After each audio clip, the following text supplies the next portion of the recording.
जी बिल्कुल। कोटली में हेस्को इंतजामिया जी नाहली करे हथरातू लोड शेडिंग सबब कारोबारी मर्कज घरेलू तबको सख्त परेशानी के मुंह ॾेई रहियो आहे।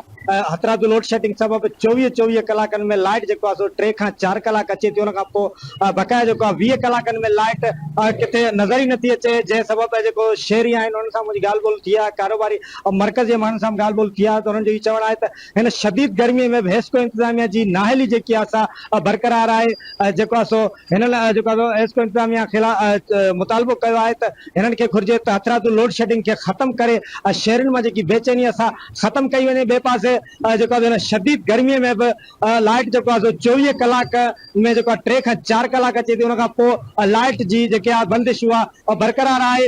हिननि आला अॻियां खां मुतालबो कयो आहे त हेस्को खे घुर्जे त हथरातू लोड शेडिंग खे ख़तमु करे शहरनि मां जेकी बेचैनी आहे असां ख़तमु कई वञे। जी।